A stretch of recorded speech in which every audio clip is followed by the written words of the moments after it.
de riego empieza dentro del enfoque de ubicar al país dentro de la realidad nacional e internacional con respecto al uso que se le está dando el agua y también el uso en la agricultura. Entonces, la importancia de hacer un buen uso de este recurso. Eh, Se ha desarrollado en las dos últimas décadas bastantes eventos que están relacionados a sensibilizar en qué situación nos encontramos con respecto al agua. El agua es un recurso eh, que no se reproduce, o sea, es un recurso finito, o sea, se tiene la cantidad precisa, pero esta fluye, ¿no? En el mundo mediante ciclos, ¿no? Y hemos escuchado del ciclo del agua. Pero ¿cuánto de agua realmente disponemos para el uso? Entonces, generalmente le hemos dado una mirada bastante sesgada, por supuesto, con respecto a ver el agua dulce como que fuera el único recurso que podemos aprovecharlo para el uso humano y la agricultura. Pero también en estos últimos 20 años se ha dado bastante énfasis al uso del agua de mar, desalinizándolo, mediante varios procesos que existen. Lo más antiguo y conocido es ósmosis inversa. Hay países que su gran fuente hídrica es el océano y a partir de ahí están procesando el agua para su consumo, ¿no? Islas como las Islas Canarias, que están dentro del territorio o la jurisdicción de España, o como los países árabes en que su mayor problema es agua dulce. Ellos están desalinizando agua de mar, no en los últimos 20 años en el caso de los árabes, países árabes, sino ya los 40 últimos años, en la que se ha dado bastante fuerza al empleo de esta agua y que el costo ha sido sustentado también de explotación por el precio del petróleo en el caso de ellos, ¿no? Pero entonces se está dando una mirada y si bien es cierto tiene sus costos de salinizar el agua de mar, pero el agua más barata a disposición es la que fluye por los ríos, por las quebradas. Entonces, su aprovechamiento de esta es más fácil, más barata, pero también su dimensionamiento, su medición, su cualificación también es más sencilla. Entonces, veamos eso, ¿no? Desde el punto de vista del agua dulce, que no requiere mucha tecnología para su aprovechamiento, a partir de que esta mayormente fluye de buena calidad, pero después por la intervención humana, principalmente esta es contaminada. Entonces hay que tratarla y procesarla. También ha estado dándose énfasis al reciclaje del uso del agua. En la minería especialmente es un tema que no se discute, se aplica, ¿no? Prácticamente sí, precisamente estos últimos 20 años es la que se ha visto inducido o presionado o motivado o incentivado, véase por como guste, el uso, el uso y reciclaje del agua, ¿no? De diversos usos para los fines previo procesamiento o tratamiento para los fines en los cuales está apta. Eh, entonces, vamos a ver una mirada, ¿qué dicen las diversas instituciones con respecto al agua residual? Pero primero enfocaremos el agua dulce, ¿no? ¿Cuánto de agua tenemos? ¿Cuánto disponemos? Voy a compartir con ustedes una información de organismos internacionales, ¿no? Y también de organismos nacionales, ¿no? El caso del agua en el mundo, a ver, el Banco Mundial ha hecho notar la importancia de diversas formas, como la que estamos visualizando, y se habrá suficiente agua para todos, y hace ver en esa ilustración cómo diversos usos que se le da al agua, no son los únicos, pero aquí ilustrándolo, los que mayormente compiten por el agua que se dispone a nivel mundial es el uso agrario, ¿sí? Para producir alimentos, el uso poblacional para su consumo y servicios que necesita el hombre, la humanidad. Por otro lado, tenemos la industria, ¿sí? Requiere también agua para sus procesos, la minería también dentro de ellos, y por otro lado, el sector energético que aprovecha el agua y la energía del agua especialmente, aunque no la consume, pero sí utiliza la energía de este recurso para generar electricidad y también dar servicio a la humanidad. También hay otros usos, pero estos son los tres que mayormente están compitiendo, ¿no? La industria, comercio, minería, por un lado, estamos hablando, y por otro el uso del ser humano para su consumo y servicios y la producción de alimentos. Básicamente, y ¿qué es lo que se ha buscado? Sensibilizar de que el agua que se dispone, si bien es cierto, es abundante si miramos el planeta, pero no lo es con respecto al agua dulce, ¿no? Entonces vemos que este Banco Mundial ha intervenido de diversas formas para sensibilizarnos de que, por un lado, las plantas están expuestas a un proceso de cambio climático y también afecta a la disponibilidad hídrica. Están generando problemas, por un lado, pero también hay eh, realidades bastante contradictorias, como en una parte del planeta hay una escasez hídrica muy significativa y persistente, como el caso de países africanos, por un lado por la escasez del agua en sí misma, la sequía, y por otro lado por los recursos que carecen para poder hacer infraestructura y aprovechar al máximo lo que dispone. Pero en otras partes del planeta se usa y abusa de esta agua, ¿no? Y bueno, esos son los extremos de la realidad que hay en el mundo. Entonces, por otro lado, también hay intereses con respecto a no ver la realidad, ¿no? Hay sectores industriales que han sido los primeros en alterar el uso y el aprovechamiento, contaminando el agua. Han hecho mirar por otro lado que también no es tan grave el problema, ¿no? De, del cambio climático sobre la disponibilidad hídrica, ¿no? Pero la realidad mundial está indicando lo contrario, ¿no? Bueno, en la disponibilidad de agua que tenemos en cursos naturales, como esta ilustración, esta llegan a ser captadas y procesadas. Mayormente se le ha dado un fin en algunos países productivo, ¿no? Tanto, y al final el último que ha sido atendido, tanto en cantidad y calidad del agua, ha sido el usuario, ¿no? Es el más afectado. Y se le ha otorgado derechos de uso de agua en exceso para algunos tipos.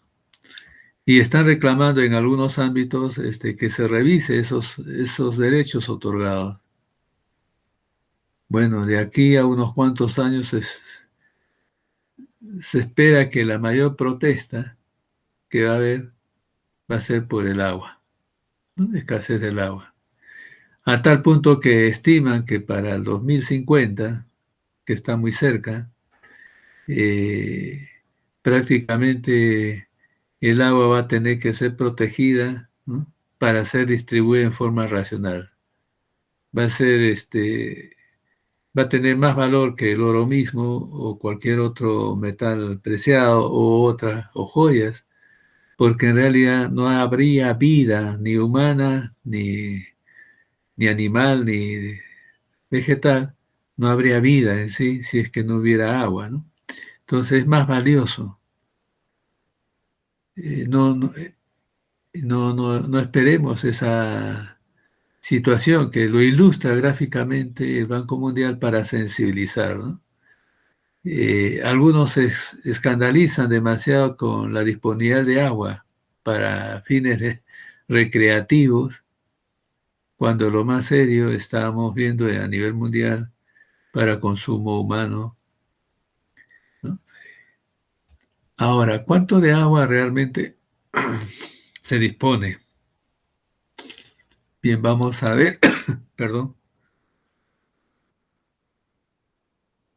vamos a compartir una imagen.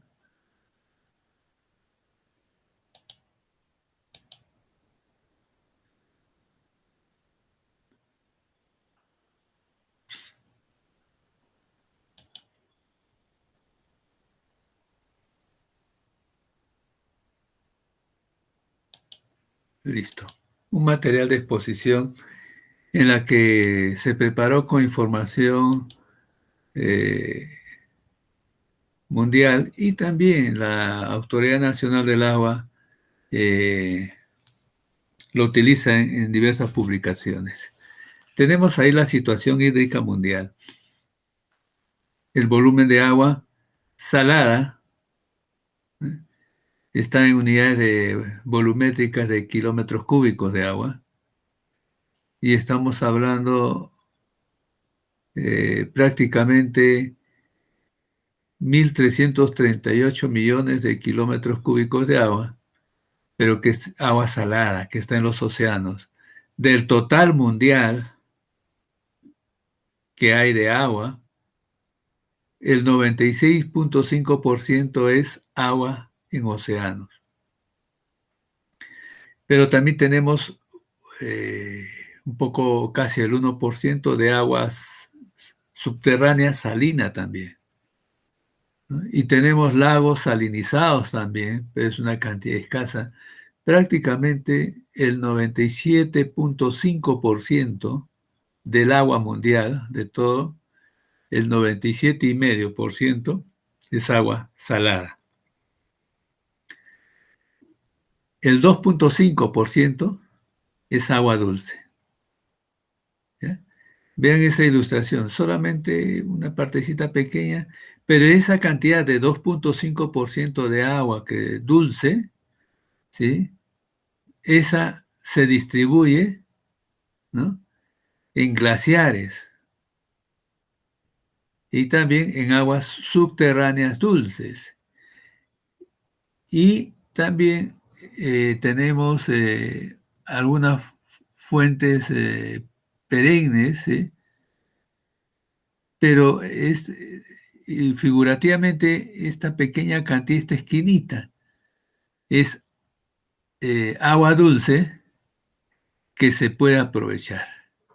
Mire, del 2.5% ya una cantidad pequeña de ese 2.5, prácticamente el 30% de esa, o tal vez menos, de esa pequeña cantidad es agua dulce que se podría aprovechar, que discurre por ríos, también en lagunas, ¿sí?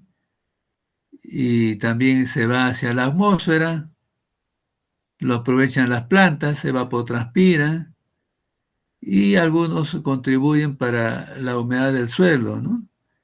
Entonces podemos ver que una cantidad muy pequeña de todo ese 2.5% de agua dulce discurren por ríos. Miren esa cantidad. Del total mundial, 0,0002% es agua que fluye en ríos. Entonces, eh, ya vemos la escasez de esta agua dentro de la gran masa mundial. Aún así, en algunos lugares, esa cantidad está distribuida de tal manera que en algunos se concentra más agua y otros menos. Entonces, de esa cantidad, por la distribución espacial diversa, algunos sufren de escasez y otros tienen abundancia relativa, porque en realidad hay cantidades muy bajas. Bien, entonces, hablando de la distribución del agua, ahora sí por continentes, vemos que la gran cantidad de agua mundial lo tenemos en América del Sur, ¿no? Prácticamente la quinta parte del agua del mundo está en América del Sur. ¿Sí? Uno de los principales fuentes de agua superficial con abundancia hídrica es el río Amazonas, ¿no? Y vemos que sumando América del Sur y América del Norte, poco más la tercera parte del agua del mundo está concentrado en esta parte del planeta. Y los más escasos tenemos es en África, ¿no? Y más aún en África, de la zona del Sahara, zona desértica, la cantidad es bajísima.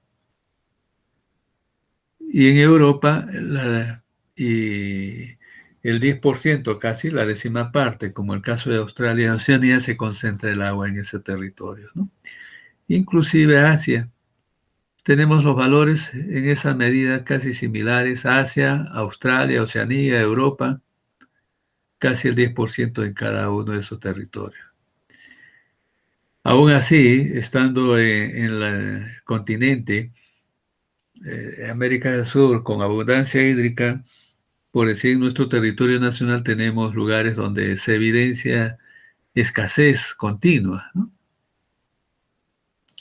Entonces vemos este mapa, según la coloración vamos viendo dónde abunda más agua, dónde se tiene más agua per cápita. Y de hecho vemos que América Latina, Sudamérica, tenemos una disponibilidad per cápita bastante alta, ¿no? Aún así supera los indicadores internacionales que se tienen como eh, referentes de buena disponibilidad hídrica para la actividad humana. Pero eso es solamente cifras muy gruesas.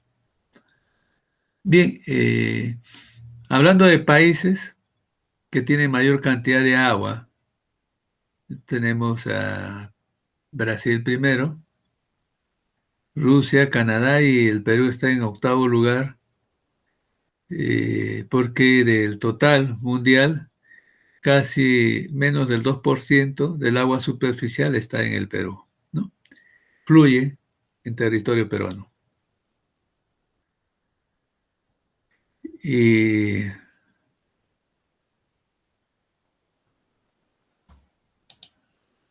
perdón,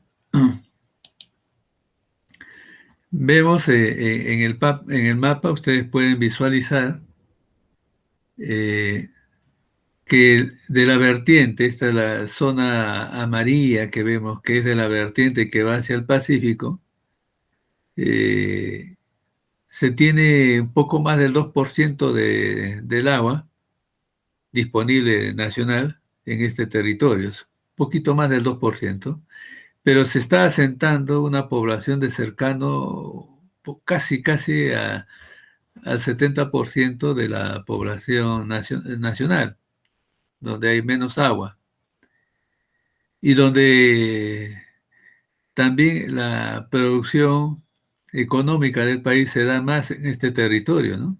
La importancia económica entonces está en esta vertiente o región del Pacífico.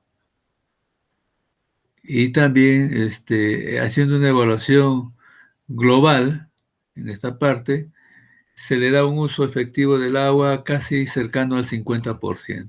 El resto no se aprovecha económicamente, ¿no? En el caso de la vertiente del Atlántico, todo el territorio que vemos verde, que contribuyen dentro del país o fuera de ella hacia el Amazonas, aquí tenemos cerca de poco más del 97% del agua que dispone el país, está concentrada en ese territorio, y la población es cercano a, bueno, al 30% del total nacional. En el caso del lago Titicaca, tenemos que poco más del medio por ciento de la masa total del país se concentra en este territorio y la población es del orden del 3,26%. Bien, y estos indicadores gruesos todavía son insuficientes para ver la variabilidad dentro de ese espacio. Pues si en la zona del Pacífico tenemos en Piura, una zona que recurrentemente hay periodos o años con abundancia hídrica por efecto del fenómeno del Niño. Y consecuentemente en la región sur del país, en muchas cuencas, tenemos lo opuesto, ¿no? Periodos muy frecuentes de sequía.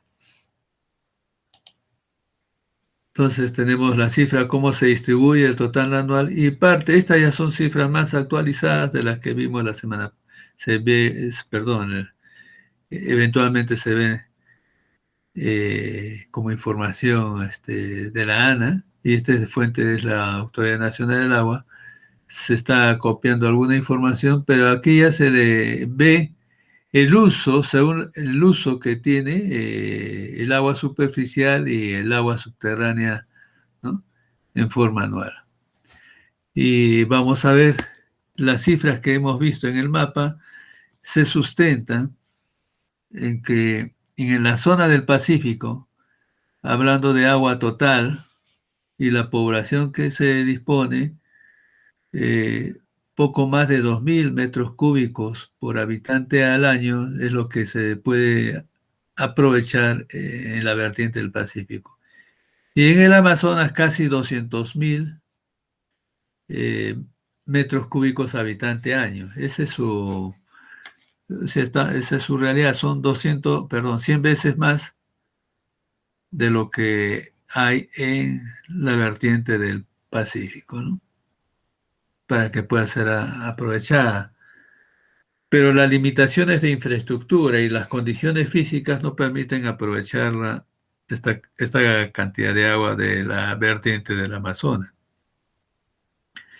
Caso diferente es la zona de Titicaca, donde se dispone por habitante poco más de 5 veces de lo que hay en la vertiente del Pacífico. Y miren, eh, la mayor actividad económica y la mayor concentración de población es donde menor cantidad de agua natural fluye superficialmente, ¿no? En la zona de la vertiente del Pacífico. También, aquí ya tenemos la vista más grande de Perú, según algunos organismos como la UNESCO, ¿sí? Las Naciones Unidas para Cultura y Educación, eh, identifica al Perú ya un poco más ajustando las cifras en el orden 17 de 180 países con disponibilidad hídrica alta, ¿no? O sea, los que tienen mayor disponibilidad hídrica. Y aquí hablamos de un promedio de 62.000, ¿sí? Metros cúbicos habitante año. Su distribución espacial, ¿sí? Y temporal no permite aprovecharlo todo. Y también, bueno, aquí hay otras referencias ya cómo ha ido variando en el caso del Perú en el tiempo, cuánto es la disponibilidad de agua. Aquí hace mención que esa cantidad de 2.000, un poco más de 2.000 metros cúbicos habitante año, lo ubica en el lugar 129º, dice, debido a la población que tiene, ¿no? ¿Cuántos, en qué posición? Habrá abundancia por un lado, pero en realidad el aprovechamiento interno dentro del país, ¿no? La distribución está en la vertiente del Pacífico, nos ubica en con esos indicadores no tan abundantes de agua, ¿no? Y aquí tenemos lo que son los aprovechamientos de agua, ¿sí? Por vertientes, y podemos observar que el uso agrícola es el mayor, aunque aquí no establece los porcentajes del total, pero prácticamente el uso agrario está en el orden del 80%. Aquí, perdón, aquí en la parte baja está 85% del agua utilizada por el hombre, el 85% es para fines agrícolas. Para fines poblacionales, estamos hablando de 7% aproximadamente. Para fines mineros, el 1%. Y para fines industriales, 6%. Y para uso pecuario, menos del 0,5%. Bueno, y otros que deben de sumar el 100% total, ¿no? Hablando ya de la actividad agrícola, es el que más consume agua, y vamos a ver que consume más agua eh, debido a las limitaciones por un lado, de equipamiento y otro lado de cultura para el uso racional del agua. Aspecto que tiene que ser mejorado porque cada vez más estamos en algunos territorios del país con mayor incidencia, estamos metidos en un problema de escasez hídrica. Bien, entonces esa es la realidad nacional. Y como le mencionaba, el uso agrario, pues si bien utiliza más del 85% del agua disponible, su eficiencia de uso de agua está en el orden de 30 a 35%. Esto nos indica que de cada de cada 3 unidades de agua, sea cual sea el volumen, pero de cada tres, dos se están perdiendo. Es para que tengan una idea, ¿no? Cuánto de agua se pierde por el sistema de riego. Pero por otro lado, el mal uso de estas aguas, el no hacer caso a los planes de uso racional, ha generado problemas de terrenos agrícolas que se han salinizado o se han llenado de agua y que no permite el desarrollo, ¿no? El problema de mal drenaje. Tenemos ejemplos cercanos como el caso de la irrigación San Camilo, originariamente concebida para riego por aspersión, siguen regando por aspersión, pero que han sido no los únicos, pero uno de los principales contribuyentes a la formación de nivel freático, o sea, de agua subterránea en el perfil del suelo, y después esta se ha ido elevando el nivel hasta el punto que ahora ya se tiene la formación de lagunas, ¿no? En los últimos 30 años se ha ido evidenciando más y afectando inclusive la producción agrícola, ya que si se tienen los espacios porosos llenos de agua, el sistema de raíces no podrá desarrollarse por esa limitante. Pero por otro lado, la infraestructura, como la carretera que va moviendo, se fue dañando. Han tenido que hacer inversiones para estabilizar la carretera, el talud y todo lo que ello implica, ¿no? Y la producción agrícola ha reducido significativamente por esa mala utilización del agua. Por otro lado, que esta infraestructura requiere ser operada y mantenida, esta infraestructura hidráulica que existe para el riego. Aquí por este lado tenemos las represas de Pañe, Bamputañe, Chalhuanca, El Fraile, Dique de los Españoles, Pillones, y así hemos ido construyendo. Y para el caso del proyecto Majes, Condoroma y en el futuro, ojalá se pueda disponer la presa de Angostura, se está invirtiendo en infraestructura para poder almacenar y regular estas aguas, pero lo que se recauda por tarifa de agua es insuficiente, es muy escaso como para poder solventar los costos operativos y de mantenimiento de esta infraestructura. Aparte de ello, hay muchos que no pagan la tarifa, hay alta morosidad en algunos lugares. Esa es parte de la realidad agraria, ¿no? Eso no permite tener una infraestructura hidráulica eficiente y las deficiencias no pueden ser eh, atendidas para que pueda esta infraestructura ser usada en forma más eficiente, ¿no? O ser conservada también, su vida útil prolongada. Entonces esto pone en riesgo o vulnerabilidad esta infraestructura. Por otro lado, las dotaciones de agua para riego han excedido en muchos territorios con las necesidades de los cultivos.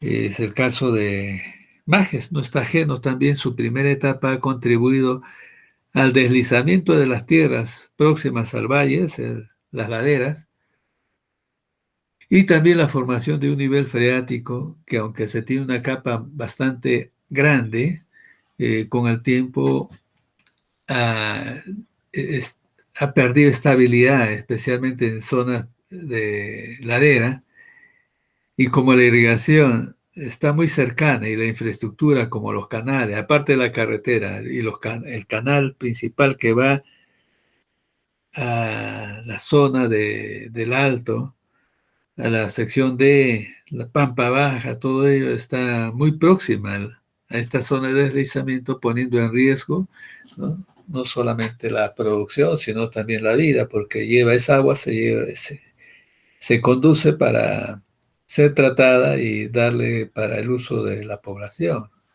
Entonces, mire, todo lo que conlleva en el uso agrario un mal aprovechamiento. Bueno, eso es por el lado agrario. En el uso poblacional también tenemos otra historia, ¿sí? También, aparte que consume el 7% aproximadamente del agua disponible nacional, las eficiencias han llegado a- al, al orden del 50%, 45 a 50%, pero la atención de servicio de agua, ¿ya?, ha llegado a tal punto que casi 2 de cada 3 peruanos tienen agua potable, y el servicio de alcantarillado, o sea, para disponer el desagüe de la población, está en el orden del 52%. Otros prácticamente vierten hacia el río, quebradas o a pozos sépticos, ¿no? Pero hablando de este 64%, ¿no?, el 84% de la población urbana es atendida, ¿no?, en ese territorio. Y los indicadores que se presentan, dice, del orden 14-17% de las aguas residuales o servidas de la ciudad es tratada, ¿no? O sea, por ejemplo, de lo que se utiliza para uso poblacional aquí en Arequipa, bueno, se afirmaba que en el pasado, antes de disponer de la planta de tratamiento de aguas residuales nueva que se dispone, solamente el 10% de las aguas eran aprovechadas, perdón, tratadas, procesadas para ser aprovechadas después. Ese 10% inmediatamente era procesada, se le daba a una comisión de regantes ahí en Chilpinía, hablando de este territorio, y lo usaban. Y el 90%, sin procesar, se vertía de nuevo al río Chile, contaminándola, por supuesto, ¿no? Eso se ha ido mejorando. Ojo, estoy hablando de los reportes oficiales. Confiamos de que estos sean fiel reflejo de la realidad, pero ahora, con algunas plantas que a nivel nacional que se han ido instalando, ha permitido estos indicadores mejorar.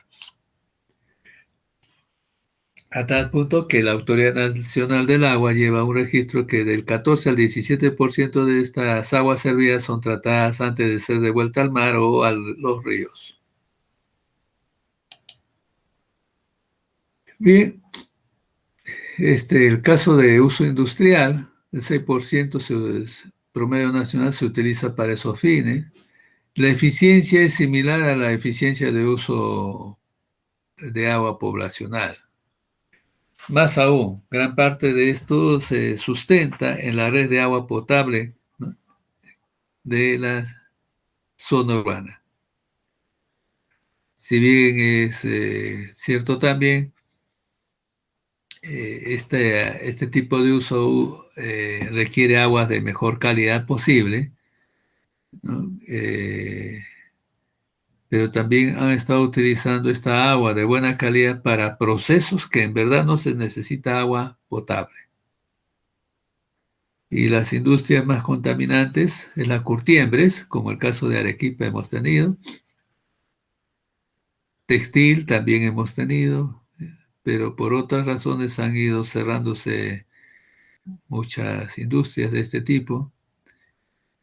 Bebidas, ¿sí?, que incluye la cerveza. Algunas actividades han tenido la autorización para perforar pozos y usar agua subterránea también, ¿no? Bueno, para producir alimentos, papel, refinería y así por el estilo, eh, están consideradas en este tipo de uso. En el uso minero, prácticamente cerca del 1%, en algunos lugares un poco más, dependiendo si la región es minera o no, pero en promedio nacional cerca del 1% se utiliza para la minería, ¿no?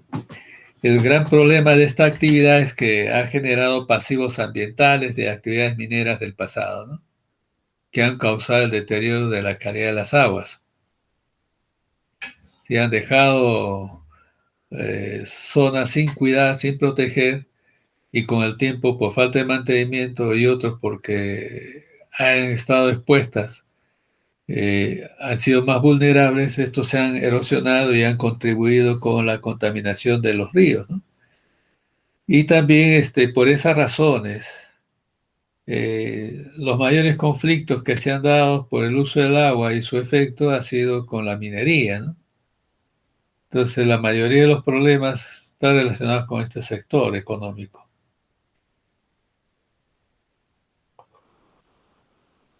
Y especialmente debido a que ha ido afectando el uso adecuado para otros, ¿no?, para otros tipos de uso o servicio del agua. Bien, también hay un uso no consultivo, o sea, no consume agua, sino que pasa a través de un sistema con turbinas y puedan permitir generar electricidad. Solamente se utiliza la energía del agua por la diferencia de altitud y cierto caudal. Pero esta energía eh, que se produce por el agua o las centrales hidroeléctricas, en otra palabra, atienden a más del 80% de la demanda del país. El resto de la demanda energética está siendo atendida con generadores térmicos usando combustible o energía solar, ¿sí?, usando paneles solares, o en algunos lugares con parques de aerogeneradores que producen energía por efecto del viento, pero aquí ya no estamos hablando ya de consumo de agua, ¿no? Cerca de, bueno, un poco más del 80% de la energía producida es por este tipo de desarrollo económico.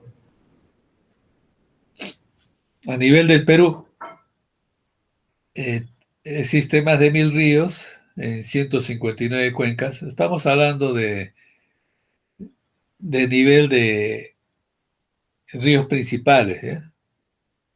1.007, y que fluyen anualmente en este territorio 1.765.000, perdón, 1.765.000 millones de metros cúbicos. Y de estos más de 1.000 ríos, los ríos que van hacia la vertiente del Pacífico son 52, hablando de ríos principales, ¿sí? Generalmente su comportamiento también es en algunos casos irregular hasta torrentoso, y que la escasez se debe mayormente por el tipo de flujo que tiene estas fuentes hídricas. Y ahí tenemos otros problemas más con respecto a estos ríos, ¿sí? Que la mayor oferta de agua es estacional, pero además insuficiente para cubrir la demanda poblacional y las actividades productivas. Y estamos hablando de la vertiente del Pacífico, por favor. También este territorio tiene un alto riesgo de inundación, es lo que ha pasado en el 2017, ¿no? Empezando el año, arrasaron valles, las defensas ribereñas prácticamente fueron insuficientes para controlar la erosión de las riberas, y pérdida de terrenos agrícolas, pérdida de infraestructura productiva y también de vivienda, ¿no?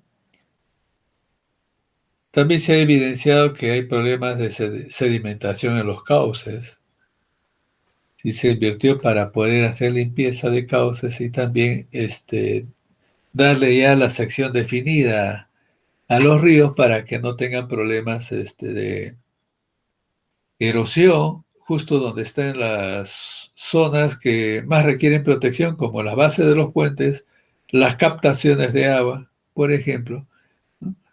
Y que esto se podía haber controlado haciendo limpieza de los sedimentos acumulados en los lechos de los ríos. Y las defensas correspondientes también de las laderas, ¿no? Con defensas ribereñas.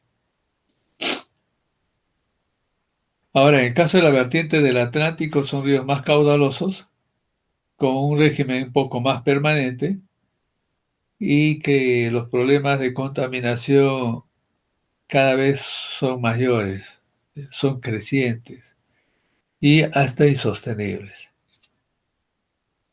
Bueno, en el caso del lago Titicaca se habla de 20 ríos, pero ahí tenemos 13 cuencas identificadas, ¿no?, que contribuyen hacia la vertiente del Titicaca.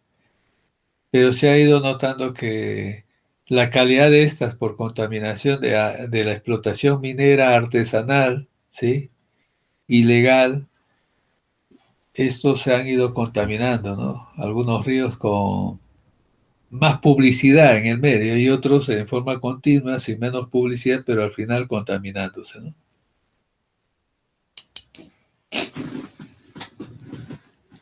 Entonces ya tenemos algunos inventarios de infraestructura que hay en el país, cuánto se dispone de agua subterránea, qué problemas encontramos en algunos acuíferos, zonas de agua subterránea, pero también vamos viendo que cómo estas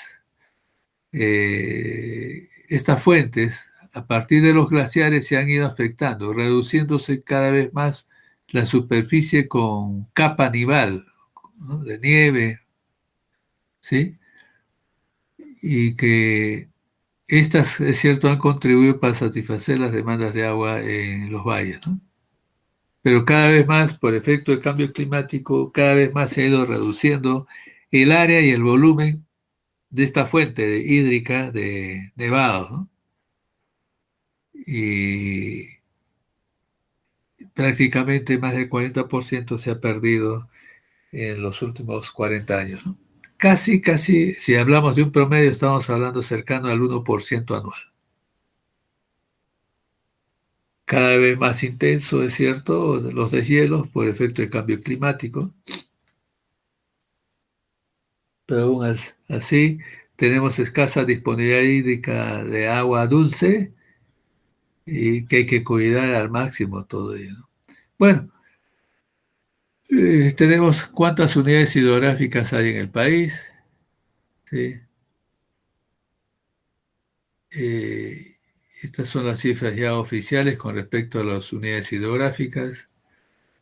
Asimismo también, cuántas de las cuencas que se tienen son transfronterizas, ¿eh? ¿Cuántos se comparten? Pues sí, en el caso de Tumbes, tenemos el río Sarumía, por poner un ejemplo. Ecuador y Perú son los países involucrados. Ecuador y Perú también en lo que es la cuenca del río Chira y el río Piura, en la región Piura. Pues en el caso del Chira, más de la mitad de la superficie de la cuenca está en territorio ecuatoriano. Bien, es solamente para hacer algunos aportes. En el caso del Amazonas son más cuencas que se comparten con el caso de Brasil, ¿no? En el Titicaca tenemos lo que se comparte con Bolivia y Chile. Los países con que se involucran están en la columna de la derecha, ¿sí? Con mayor o menor grado de participación por superficie territorial de otro país, ¿no? Bien, también a nivel ya de gestión del agua, de la administración del agua, tenemos 14. La autoridad, ya viendo quien asigne derechos de agua y que es la autoridad máxima nacional, es la autoridad de aguas. Ahora, este ente ve todos los tipos de usos de agua que hay. Ya es cosa del pasado, los problemas que habían con respecto a la distribución de competencias. Cada sector tenía su competencia en aguas, al final era tarea de todos, tarea de nadie, ¿no? Por eso se descuidó bastante el tema del agua. Pero desde que se centraliza a partir de prácticamente 12 años atrás, con la creación de la Autoridad Nacional del Agua y su implementación progresiva, se han ido formando nuevos ámbitos de administración. Aquí vemos que el territorio nacional se ha dividido en 14 ámbitos de autoridades administrativas del agua, que le llaman la triple A. Tienen funciones o competencias similar a la Autoridad Nacional del Agua, tienen sus pares ahí, pero eh, dentro de su espacio de jurisdicción. Por decir, desde el río Caplina, que es límite fronterizo de la cuenca de este río Caplina, que es límite con el fronterizo con Chile y en la parte alta con Bolivia, eh, desde ese territorio hasta la cuenca del río Coña, está aquí en Arequipa, pertenecen a la autoridad administrativa 1, Caplina Ocoña. Y así todas las cuencas de la vertiente del Pacífico se han dividido en 5 autoridades administrativas, ¿no? Tenemos los extremos, el norte y el sur. Después tenemos los próximos, sur chico y norte chico, comparando la ubicación de Lima, y la de Lima, ¿no? O sea, son 3 gruesos, hablando en forma muy gruesa, la distribución, pero en la denominación se les pone el nombre de los ríos, ¿sí? Eh, de, de qué ríos estamos hablando? Por decir, el Caplino Ocoña, desde Caplina hasta Locoña. Ya están delimitados sus territorios y dicho ese paso, quiero comentar, hubo en cierto momento en que las autoridades administrativas del agua, los directores de estas autoridades, eh, han sido 5 de los 14 han sido ingenieros agrónomos egresados de la UNSA. ¿Sí? Entonces, actualmente tenemos a 4 ya. ¿Sí? Tenemos a Osorio, donde estoy marcando. Tenemos para la zona del norte, tenemos a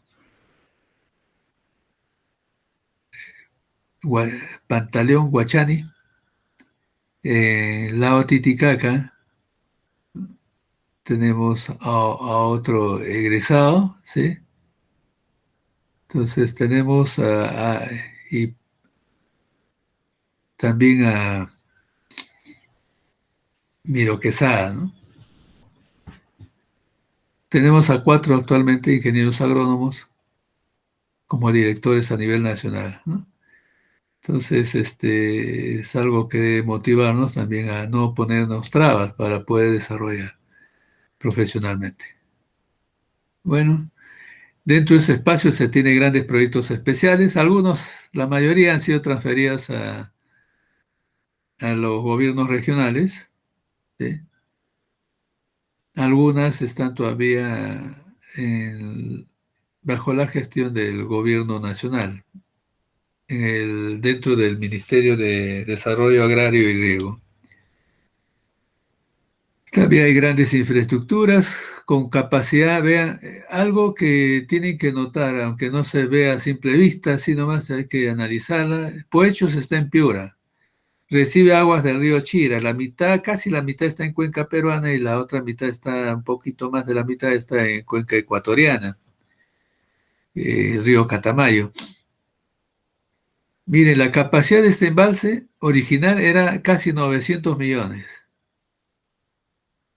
Para cuando se ha preparado esta exposición, ya había reducido a menos de 500 millones, o sea, la mitad de la capacidad, debido a que, bueno, aquí se trata de un poco de encubrirse cuando dicen volumen total, cuando hay una parte del total que no se aprovecha, pero en realidad ha habido una sedimentación en el tiempo, y especialmente en los años que se ha presentado el fenómeno del Niño, ¿ya? Para tener una referencia.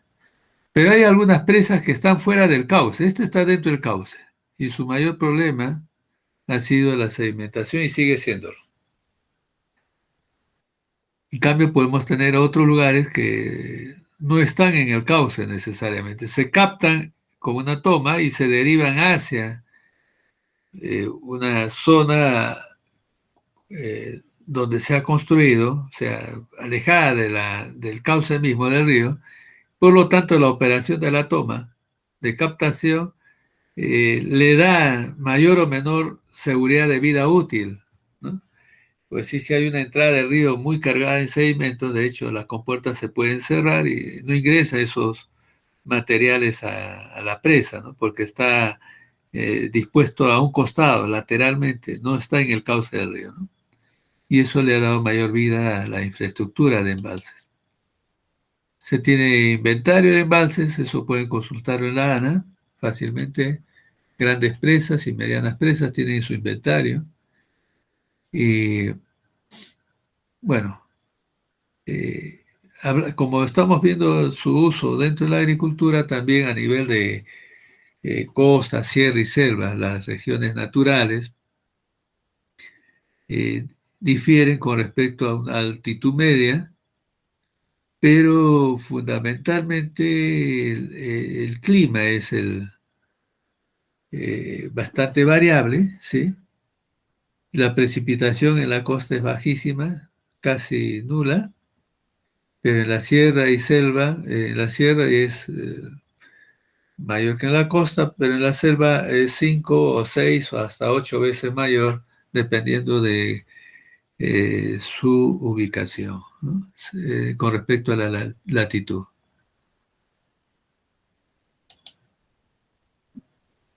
Bien, bueno, aquí está hablando del uso de agua y sus derechos otorgados. Cada vez se ha ido formalizándose más con respecto a el otorgamiento de derechos de uso de agua, ¿sí? Acá ha faltado, no salió el dibujo. Y bueno, se habla de clasificación del agua y sus usos. Se tiene 6 clases de agua y la que nos involucra en la agricultura en esencia es la clase 3: aguas para riego de vegetales, de consumo crudo y bebida de animales. Ahí nos ubicamos nosotros, ¿no? Principalmente. ¿Sí? Bien, perdón, cada una de estas clasificaciones tiene sus eh, criterios para definir si satisface o no esas clases de agua para los fines que se están previendo, ¿ya? Bien, como Autoridad Nacional del Agua han establecido que todo un programa de acciones y proyectos con el objetivo de mejorar, por un lado, en este caso, la calidad de las aguas, también el tema institucional, bueno, ya crear una nueva institucionalidad para la gestión del agua, en ese proceso se encuentra, pero tenemos la autoridad nacional, tenemos lo que es autoridad, sí, autoridad nacional, las regionales, entre comillas, que son las autoridades administrativas del agua, de las 14 que les he mostrado, pero a nivel nacional también se tiene las autoridades locales de agua, son ya de un ámbito más menor, más pequeño, perdón, que el caso de la triple A. Ujú. Y también se han implementado sistemas de gestión de la información, por un lado, un sistema de gestión del agua donde involucra a todos los sectores económicos y también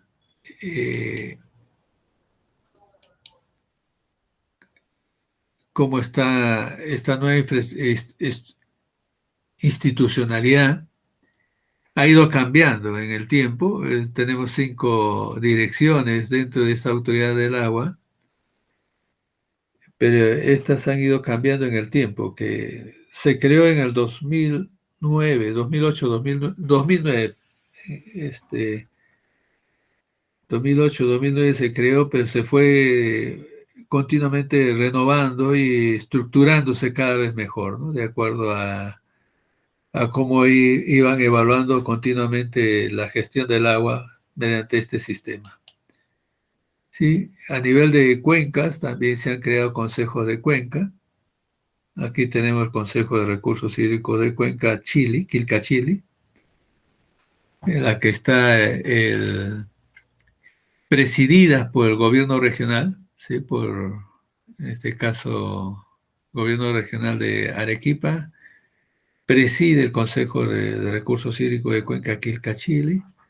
En total son 9 miembros ya, el representante del gobierno regional, hablando de los 9 miembros en este ámbito. En otros lugares, cuando ya son transfronterizos o fronterizos, va a haber una representación de la Cancillería también, donde hay comunidades nativas, tienen su representante y donde hay comunidades campesinas también.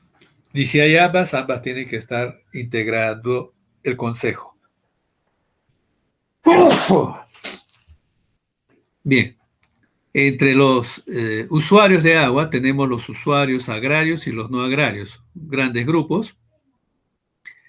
Los gobiernos, ya hemos visto gobierno regional, el gobierno nacional está representado por eh, el director de la triple A, en este caso, pero también está, en cierta medida, están representados los diversos usos o intereses de desarrollo mediante esta representación de la Autoridad Nacional del Agua. Y también están eh, las universidades y los colegios profesionales.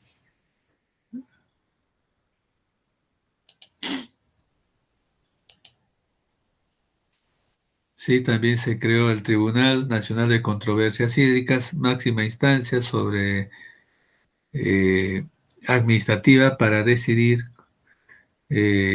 reclamos, problemas o conflictos que están relacionados con recursos hídricos. Bien, el Consejo de Cuenca, disculpe, está de cabeza, pero esa es la estructura, quienes lo conforman.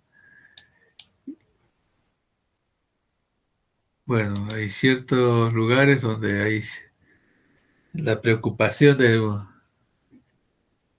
mayor por la crisis en que están entrando algunas cuencas en el territorio nacional. Bueno, el espacio de gestión ya esto hemos visto en el pasado.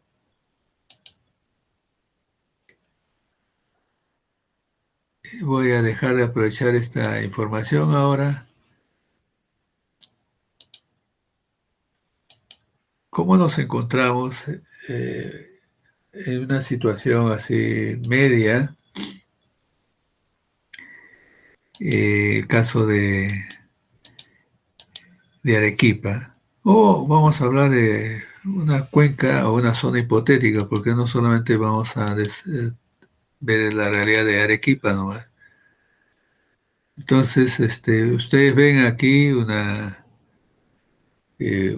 es de una hoja de cálculo,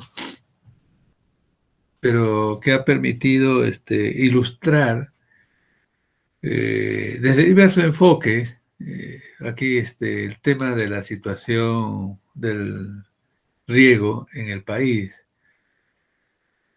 Ante los problemas, la solución era tecnificar el riego. Esa era la mirada, tecnificar el riego. Entonces, algunos proyectos del pasado, estoy hablando 40 años atrás tal vez, hablaban de tecnificar el riego como un término nuevo, pero el término más usual era mejoramiento de riego. Después ya usaron este término de tecnificación cuando ya vieron el tema del riego presurizado.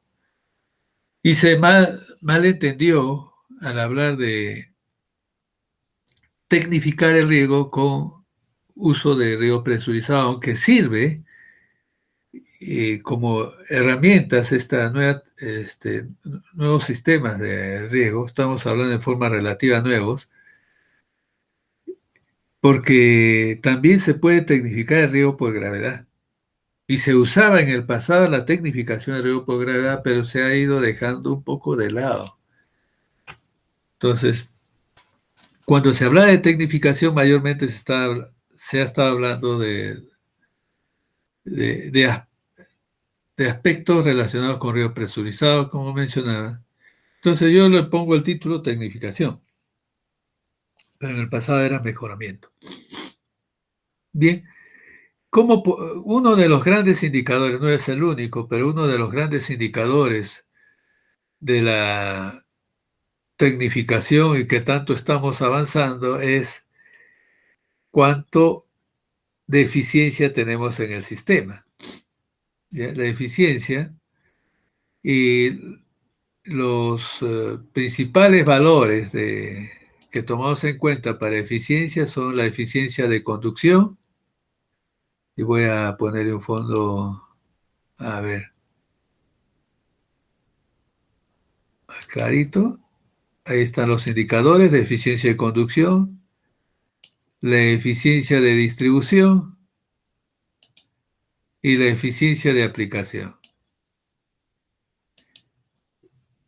Ya está. Y tenemos también la eficiencia total. ¿Ya? Esta eficiencia total también se llamaba eficiencia de riego, un integrador de todos los demás componentes. Me explico.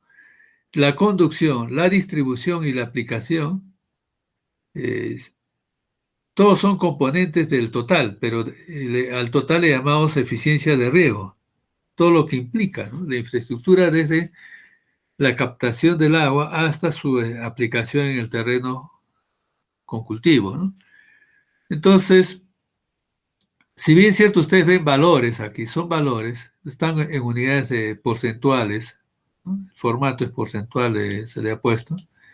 El resultado, si ustedes ven el resultado, el total, vean la fórmula, es producto de los tres anteriores, el C4, el D4 y el E4. ¿Ya? El producto de los tres anteriores y miren el resultado, 28.8%. En este caso, con los valores que tenemos. Y entre los enfoques de tecnificación o mejoramiento de riego, se tenía, primero, cuál es el estado actual, bajo qué realidad nos encontramos, ¿ya? El estado actual. Ah, sí, tenemos el estado actual y puede que esa situación, así muy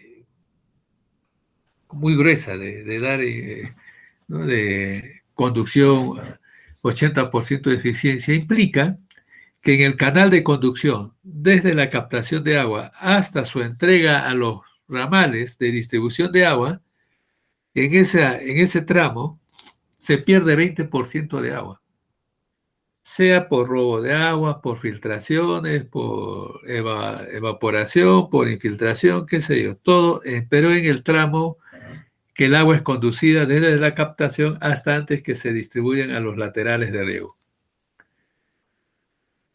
Bueno, si fuera así, estamos hablando de una cifra gruesa, en la distribución implica que en esos canales laterales, para que entreguen a cada predio el agua que le corresponde, se necesita de medidores de agua con puertas o partidores.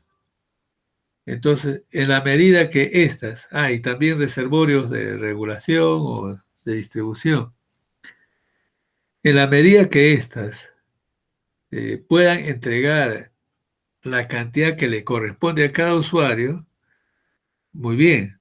Pero si es deficitario, se está hablando que hay pérdida, ¿no? Si hay problemas de filtraciones, evaporación, robo de agua o entregas equivocadas. A un lateral entregan más agua que al otro. Todo eso se contempla aquí. Al no tenerse, vamos a considerar que al no tenerse adecuadamente, no se tienen medidores, no se tienen compuertas que regulen bien o partidores proporcionales, tenemos una pérdida de 20%. Y del agua que se está entregando al predio, ¿sí? El agua que se está entregando al predio, generalmente aquí se ha puesto una cifra de 45%, pero en realidad estamos en el orden 40%. Estamos en el orden 40%. Es que de la cantidad de agua que se entrega a cada predio, más de la mitad se pierde por agua de escorrentía de cola, o sea, en la parte final, o aplicaciones excesivas en ciertas zonas y deficitarias en otras. Eso genera una percolación profunda que también, aparte que se pierde, está lixiviando a veces nutrientes. Doble daño, ¿no? Bien, miren, al aplicar estos valores, me indica que poco más del 25% es la eficiencia. ¿Qué implica este 25%? Que casi el 75% del agua se pierde sin que la aproveche la planta. En otras palabras, este 40% que hemos indicado es de la aplicación del agua que se le entrega al predio, el 40% se infiltra en el suelo y se ubica en la zona de raíces y es la que la planta lo va a aprovechar. Entonces estamos hablando de un efecto combinado de estos tres indicadores de eficiencia que nos indica que el 75% se está perdiendo. Bien, en esas condiciones se han entregado licencias de uso de agua, ¿no? Y otras todavía con eficiencia de aplicación más baja. Pero consideremos estas cifras como una referencia. Y voy a empalmarlo ahora con el tema de qué podemos hacer nosotros. Los enfoques de mejoramiento de riego, como aquí se visualiza, voy a ponerle otro colorcito. Ya está. Las inversiones que se han hecho en el pasado lo han direccionado para mejorar la infraestructura. Ah, bueno, hay filtraciones, sin ver en qué medidas estas pueden mejorar la eficiencia, rápidamente se ha indicado, hay que revestir canales. O si es canal de tierra, bueno, hay que ponerla una de concreto y así por el estilo. Para las que las filtraciones no eh, bueno, se reduzcan y no sean de las magnitudes que se están dando ahora. ¿Y qué es lo que han podido hacer? ¿Qué es lo que han podido lograr con mejoramiento de la infraestructura? Por un lado, la conducción. Si el sistema de conducción se ha revestido al máximo, se ha asegurado que no va a haber robos de aguas, se tiene todas las mejores condiciones, lo máximo que se ha podido lograr es una mejora del 90 al 95%. Voy a ponerle, en vez de 90 que dice en conducción, voy a ponerle 95%. ¿Ya? Casi 100%, son 5%. Hemos mejorado casi al 100%, del 80 que era, hemos llegado al 95.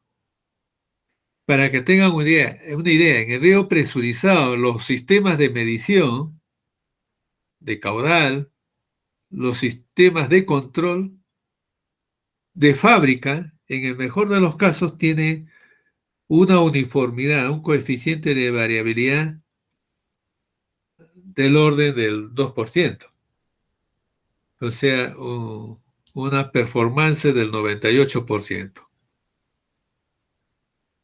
Entonces, estamos hablando de un sistema sofisticado, y el de mejor calidad. En otras industrias, en Europa, aceptan hasta 5% de variabilidad.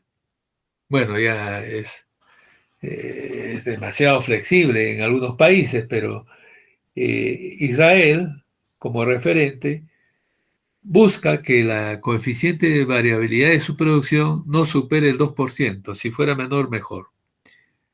Entonces, esos son los estándares, ¿ya? Para que tengan una idea. Entonces, colocar 95% es una cifra excelente para las condiciones sin usar sistemas cerrados, tuberías y válvulas, ¿eh? Y tener un buen sistema de conducción. El sistema de distribución, si haríamos lo mismo, buen revestimiento, implementación de medidores de agua con puertas que no sean vulneradas fácilmente por quienes quieren robar el agua, partidores proporcionales donde esto se recomiende. Al fin y al cabo, miren, el resultado total de un 25,6 a un 36,1, prácticamente 10,5% de mejora con respecto al anterior. Bueno, voy a poner una columnita aquí a un costadito para ver el efecto, ¿ya? Igual de valor menos el anterior. Bueno, voy a poner el F4 como una celda fija. Ya tengo la cifra. ¿En cuánto ha sido la mejora porcentual? Ahí está. Voy a poner mejora, ¿ya? Sí, ahí es la mejora.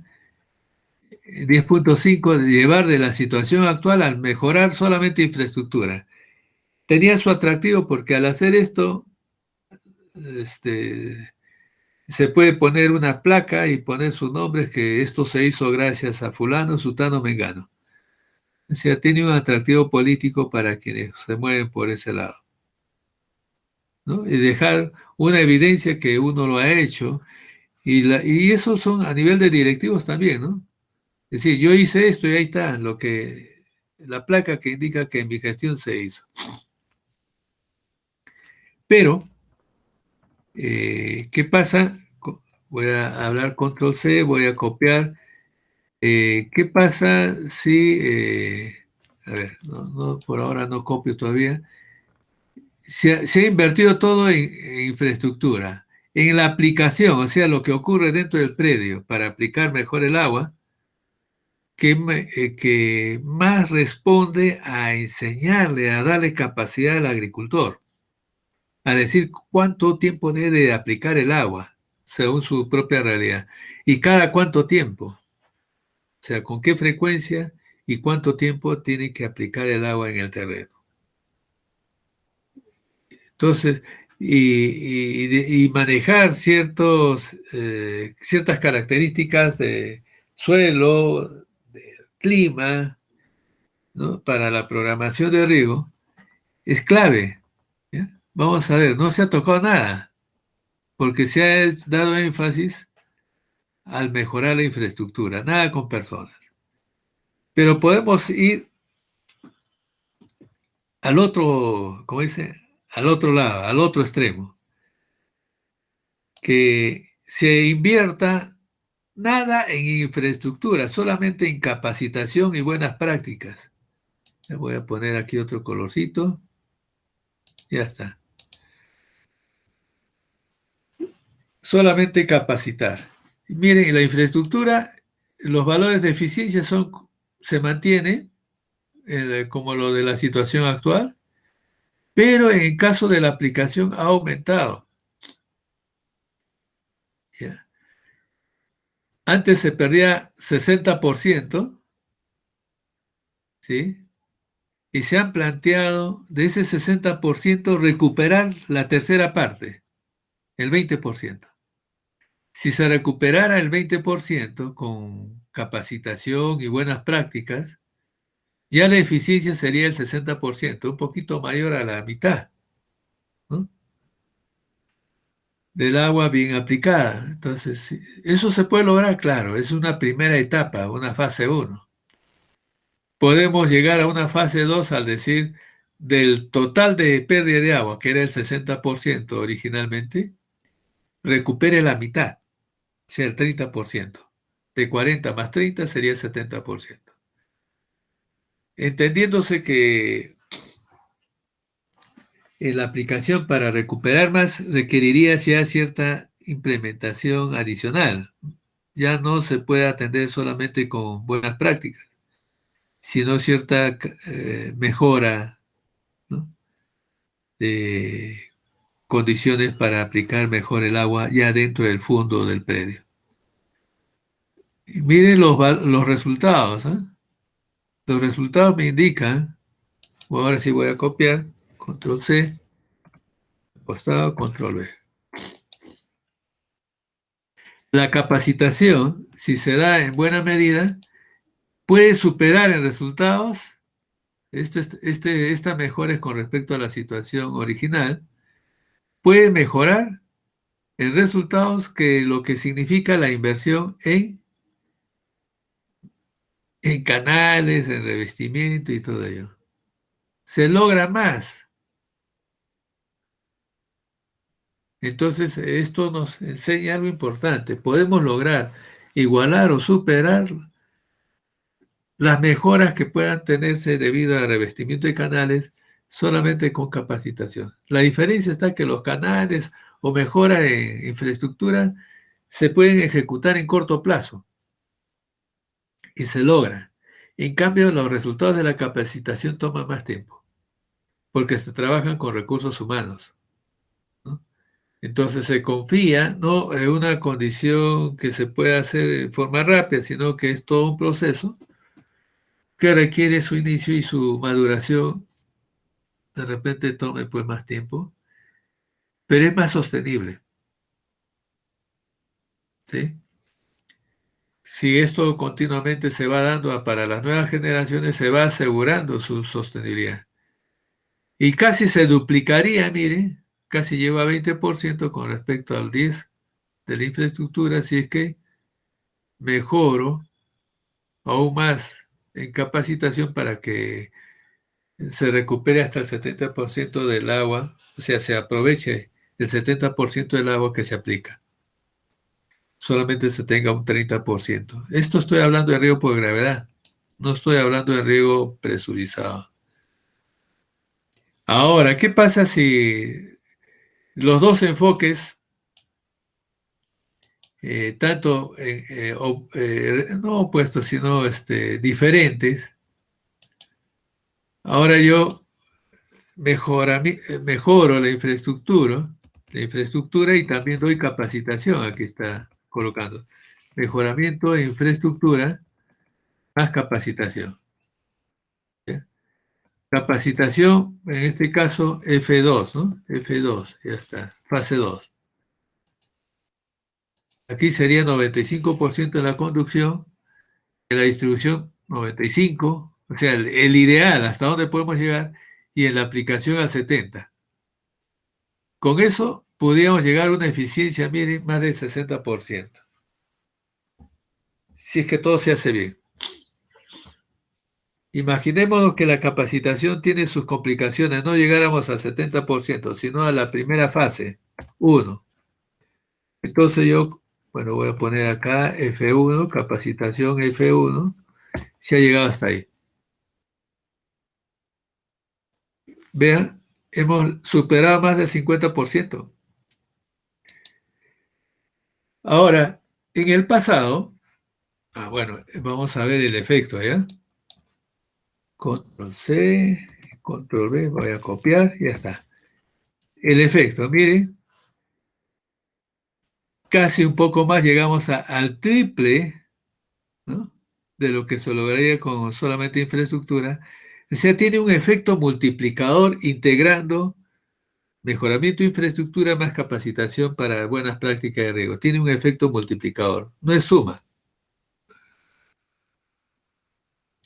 no es una simple suma, sino es, como se diría, eh, ejemplo, ¿ya? Si en infraestructura mejoro 10,5 y en buenas prácticas fase 1 es 12,8, la suma de ellos sería 23,3. Pero la suma de ellos no se da en 23,3, sino el efecto integrador tiene un efecto mayor, ¿no?, que los 23,3, sino 28,6. Esa es la repercusión que tiene en forma integral, ¿no? Ahora, ¿qué se contemplaba en el pasado? Los proyectos originales de riego por gravedad, como el caso del norte, irrigación San Lorenzo, por poner un ejemplo, o lo que condujo el proyecto especial Chira-Piura, en Piura, tenían como referentes valores como los que ustedes ven ahí, 88% en promedio en conducción, la distribución al máximo con personal capacitado, con equipamiento, todo, y una buena asistencia técnica podrían lograr el 50,2%. Y todo proyecto de riego por gravedad a mediados del siglo pasado se aprobaban si es que garantizaban que la eficiencia de riego o la eficiencia total era no menor al 50%.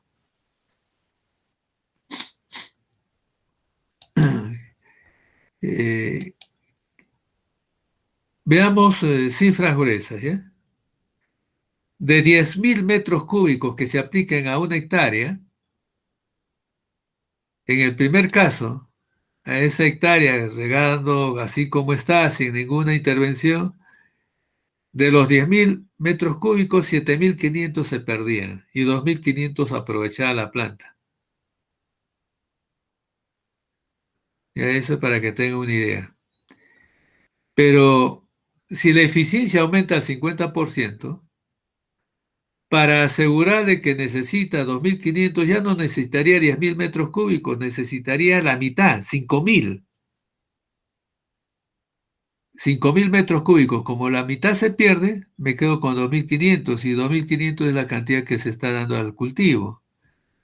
En otras palabras, se puede decir que si mejoramos la eficiencia total al orden del 50%, sea con infraestructura y capacitación, o solamente capacitación, una buena capacitación y equipamiento, por supuesto, permitirían ahorrarnos la mitad de agua que se aplica al terreno. Ese ahorro podría ser utilizado en regar un poco mejor el cultivo que tenemos o ampliar la frontera agrícola.